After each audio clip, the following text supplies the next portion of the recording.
ఇక డీటెయిల్స్ చూస్తే కాంగ్రెస్ ప్రభుత్వ తీరుపైన ప్రజలు అసహనం వ్యక్తం చేస్తున్నారని కోరుట్ల ఎమ్మెల్యే డాక్టర్ సంజయ్ కుమార్ అన్నారు. గత బీఆర్ఎస్ ప్రభుత్వంలో రైతులు సంతోషంగా ఉన్నారని చెప్పుకొచ్చారు. ఇప్పుడు ఆ పరిస్థితి లేదని స్పష్టం చేశారు.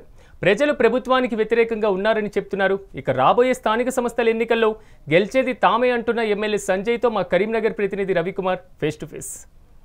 కొరుట్ల నియోజకవర్గంలో ఉన్నాం.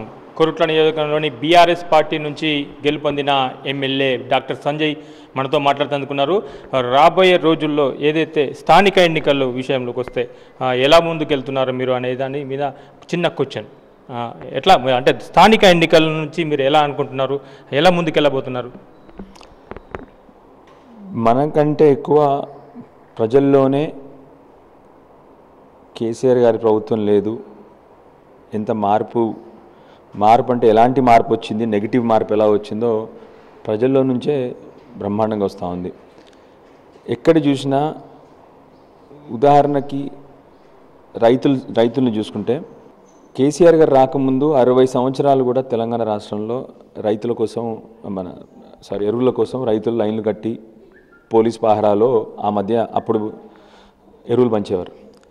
ఆ తర్వాత కేసీఆర్ గారు నా రైతులకు కష్టం కాకూడదు, రైతులకు ఏ రోజు కష్టం లేకుండా 10 సంవత్సరాలు ఎరువులు వాళ్ళ టైంకి వాళ్ళకి అందేటట్టు 3 నెలల ముందు తీసుకొచ్చి బ్రహ్మాండంగా 24 లక్షల స్క్వేర్ ఫీట్ల గోడౌన్లు కట్టుకొని అందరు రైతులకు వసతులు కల్పించారు. అప్పుడు ఎరువుల కోసం. ఇవాళ మళ్ళీ 10 ఏళ్ళ తర్వాత హాయిగా ఉన్న రైతులు మళ్ళీ రోడ్డు మీద చెప్పులు పెడతా ఉన్నారు. పొద్దున పోతే ఎప్పుడో సాయంత్రం, అది కూడా ఇట్లా ఒక్క పాస్బుక్ మీద ఒకటే సంచి. అది చేయడం వల్ల ఏమవుతోంది, రైతు ఆ రోజు తన పొలంకి పోలేకపోతున్నాడు, ఎందుకంటే దినమంతా లైన్లో నిల్చోవాలి, మళ్ళీ మరుసటి రోజు మళ్ళీ రావాలి, మళ్ళీ ఇంకొక దానికోసం. ఆ పరిస్థితుల్లో రైతులు కష్టపడుతూ ఉన్నారు. సో నిజానికి మాకంటే ఎక్కువ ప్రజల్లోనే తిరుగుబాటు వచ్చేసింది. మేము ఎట్లా తయారవుతూనే ఉన్నది కాదు, ప్రజలు ఆల్రెడీ తయారైపోయి ఉన్నారు. తప్పకుండా లోకల్ బాడీస్లో ఈసారి మామూలుగా ఎప్పుడు లోకల్ బాడీలో అయితే అక్కడ ఉన్న ప్రభుత్వానికి ఏదో ఓటడానికి ట్రై చేస్తారు, కానీ ఈసారి ప్రజలు తప్పకుండా బీఆర్ఎస్ని లోకల్ బాడీలో గెలిపించాలని నిర్ణయం చేసుకున్నారు. కాంగ్రెస్ ప్రభుత్వం చెప్పుకొస్తుంది బీసీలకు 42% శాతం అని చెప్పేసి, మరి మీరు దానిపైన ఏమంటారు? తప్పకుండా మేము అసెంబ్లీలో ఆ బిల్లుకి సపోర్ట్ చేసినాము. 100% ఆ బిల్ అంతకుముందు కేసీఆర్ గారు ఆల్రెడీ ఒకసారి, ఇవాళ కాదు కేసీఆర్ గారు ఆల్రెడీ ఒకసారి పంపించినారు ఆ బిల్లు. వీళ్ళు ఇవాళ అదే మేము చెప్పినాం. ఆ రోజు మా మంత్రులు కానీ మేము ఎమ్మెల్యేలు కానీ ఆ రోజు అసెంబ్లీలో మాట్లాడినప్పుడు చెప్పినాం, పగడ్బందీగా పోదాము, మీరు పైపైన చేయమాకండి. ఇవాళ అదే పరిస్థితి తీసుకొచ్చినారు. మేము ఆర్డినెన్స్ ఇచ్చినాము, వాళ్ళకి తెలుసు ఈ ఆర్డినెన్స్ యాక్సెప్ట్ కాదు అని చెప్పేసి మళ్ళీ ఒకసారి పోయి జంతర్ మంతర్లో కూర్చుంటాం. సింపుల్గా చెప్తా ఉన్నాం, ఇవాళ పైన మోడీ గారు ఉన్నారు, అపోజిషన్ లీడర్ ఏమో రాహుల్ గాంధీ గారు ఉన్నారు. వెళ్ళండి, రాహుల్ గాంధీ గారిని మోడీ గారి ఇంటికి తీసుకెళ్ళండి, కూర్చోండి, ఇద్దరం కలిసి ఎస్ అంటే అయిపోయింది కదా, పార్లమెంట్లో బిల్ పాస్ అయిపోతుంది కదా సింపుల్గా. ఇంత హడావిడి ఎందుకు, ఇంత చేయాల్సిన అవసరం ఎందుకు, ఇంత డ్రామా కూడా అవసరం లేదు. మీకు నిజంగా చిత్తశుద్ధి ఉంటే కేసీఆర్ గారు తెలంగాణ పోరాటం మొదలుపెట్టినప్పుడు ఎన్ని కష్టాలు వచ్చినా ఎన్ని వచ్చినా తన పంతాన్ని మార్చుకోలే ఆ రోజు, అందుకని తెలంగాణ సాధించినాం. మీకు నిజంగా చిత్తశుద్ధి ఉంటే ఈ పని చేయండి, రాహుల్ గాంధీ గారిని మోడీ గారి దగ్గర తీసుకెళ్ళండి, ఇద్దరు వాళ్ళే కదా మొత్తం పార్లమెంట్ అంతా, మీరు ఇద్దరు కలిసి సరే అంటే అయిపోయింది కదా, 1 నిమిషంలో అయిపోద్ది.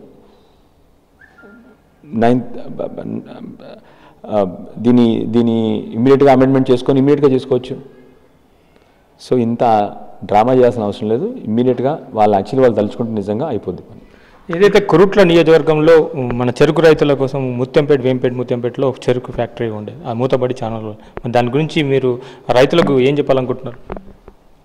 ఆ రోజు మొట్టమొదటి కేసీఆర్ గారు కూడా రైతులకు ఆ రోజు ఏం చెప్పినారంటే, మొదట్లో మీరందరూ సహకార సంఘం ఏర్పడండి, నేను మీకు తప్పకుండా మీకు అది అప్పచెప్తానంటే ఆ రోజు రైతు కొద్దిగా వెనుక్కుపోయినారు. సరే, ఆ తర్వాత అది కోర్టులోకి పోయడం జరిగింది, కోర్టులో కేసులు దానిపైన కంటిన్యూస్గా జరుగుతూ ఉంది. ఆ తర్వాత ఈ కాంగ్రెస్ పార్టీ అధికారంలోకి వచ్చిన తర్వాత మేము వెంటనే పోయిన సంవత్సరం జూలై సెప్టెంబర్ కల్లా ఓపెనింగ్ కూడా చేస్తున్నాం, దాన్ని స్టార్ట్ చేస్తామని చెప్పారు. ఇప్పటికీ 20 నెలలు అయింది, ఇంకా ఆశతో ఉన్నాం మేము కూడా అది చేస్తారని చెప్పేసి.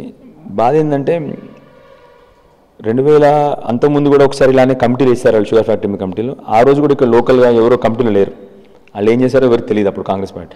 మళ్ళీ వాళ్ళు అదే పద్ధతిలో ఏదో కమిటీ వేసుకున్నారు, ఆ కమిటీలో ఎవరున్నారో మాకు తెలియదు, అసలు ఏమవుతుందో కూడా ఇక్కడ లోకల్గా ఉన్న శాసనసభ్యునిగా నాకేమీ తెలియట్లేదు ఇప్పుడు. సో దాన్ని ఎందుకు ఇంత సీక్రెట్గా చేస్తున్నారో మరి ఇండస్ట్రీస్ మినిస్టర్ శ్రీధర్ బాబు గారు చెప్పాలి, దీనికి జవాబు చెప్పాలి. ఎందుకు ఇంత సీక్రెట్గా దీన్ని చేస్తున్నారో అర్థమవట్లేదు. ఇప్పటివరకు కూడా దాని గురించి ఎక్కడికి ముందు అడిగేశారా అని చెప్పి మాకేమీ తెలియట్లేదు. సో తప్పకుండా రైతుల పక్షాన్ని నిల్చుంటాం, అవసరమైన రోజు ఉద్యమం కూడా చేస్తాం తప్పకుండా. ఇదే కాకుండా మన ఏదైతే మీరు ఎమ్మెల్యేగా ఏదైతే అసెంబ్లీ ఎన్నికల్లో ప్రజల ముందుకు వచ్చారు, మీరు ఇచ్చిన హామీలు ఏమైనా తీరాయా ఇప్పటివరకు? మామూలుగా మేము ఎప్పుడైనా హామీలు ఇచ్చినప్పుడు మా పార్టీ మేనిఫెస్టో హామీలు చెప్తా ఉన్నాం. రెండోది ఇంతకుముందు మీకు ఆల్రెడీ చెప్పినాను, నా కళల్లో ఇక్కడ ఇండస్ట్రీస్ రావాలి, ఉద్యోగాలు రావాలి ఇక్కడ అని చెప్పేసి. దాంట్లో మీకు చెప్పాను, ఇక్కడ ప్రభుత్వం నుంచి సహకారం లేని పనులు అవ్వట్లేదు. నా వరకు నేను కొన్ని ఉద్యోగాలు అయితే ఇప్పించుకోగలుగుతున్నాను. అట్లానే ఆ రోజు కూడా నేను మెయిన్లీ నా వైపు నుంచి ఏం చెప్పిందంటే, దుబాయ్లో ఉన్న వాళ్ళందరూ కూడా తక్కువ జీతం ఉన్న వాళ్ళందరూ రిటర్న్ రండి, నేను ఉద్యోగాలు ఇప్పిస్తాను. మళ్ళీ ఇవాళ కూడా చెప్తా ఉన్నాను, కొంతమంది వచ్చినారు, కొంతమందికి ఉద్యోగాలు కూడా ఇప్పడం జరిగింది. కొన్ని నేను వాగ్దానం చేసినటువంటి కొన్నేమో సాధించుకోగలిగాం, కొన్ని సాధించుకోలేకపోయాం. తప్పకుండా ఇంకా 3 ఏళ్ళ టైం ఉంది, ఎన్ని వీలైతే తప్పకుండా భవిష్యత్తులో సాధించడానికి ప్రయత్నం చేస్తాం.